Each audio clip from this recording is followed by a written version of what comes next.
I'm a working mom of 4 kids, and this is one of my lunch hacks that I have. And this is going to sound really silly and simple and not really like a hack at all, but it has actually changed the way that I make my kids' lunches, and I no longer stress out about it. Okay. So, when I used to make lunches, say I was making sandwiches, for example, I would make all my kids the same sandwich. And so, if we were doing granola butter, everyone was getting granola butter. If we were doing sun butter and jelly, everybody was getting that. And what would happen is my kids that don't really love sun butter and jelly wouldn't eat their lunch, right? They might have a small nibble, but they would come home hangry and frustrated, and they didn't eat, and so like honestly didn't have a great day. And my kids who liked it ate it, and it was a different story for them. And what I found was I was really hung up on this idea that as parents we can't like over cater to our kids, especially when it comes to food, because you're gonna make them picky. But once I started making them what they want, like individually what they want. So if I'm making sandwiches, one kid's getting granola butter, one kid's getting sun butter, another kid's getting cream cheese. Once I started doing that, I found that every kid was eating their lunch. Every kid was coming home happy and not hangry. And I was no longer stressed out about making lunch that all 4 kids were going to like. And here's the thing.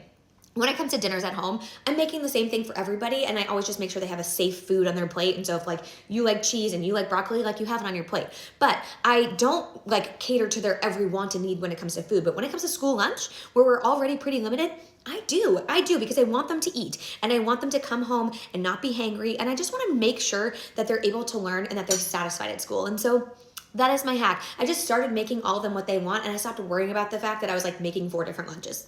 Also, I think another part of this is like as an adult, right? I have preferences on what I like to eat. I don't like ham sandwiches. I like turkey sandwiches. And so if every single day when my husband was making his lunch, he offered to make me lunch too, and he made me a ham sandwich, that wouldn't feel great. He likes ham, and it would be easier for him to make 2 ham sandwiches. But at the end of the day, I like turkey, so I'm not going to eat the ham sandwich, right? And so I don't want to do that to my kids either. It's frustrating as an adult to be served food that you don't like. You might eat it anyways, but you don't like it, right? And so as kids, I think it's okay to respect the fact that they have preferences, right? Like they have things that they like and they don't like, and I think that's pretty normal. And oftentimes as parents, we're really pressured not to make them picky and to get them to eat everything, but I don't eat everything. And so why am I expecting them to eat everything?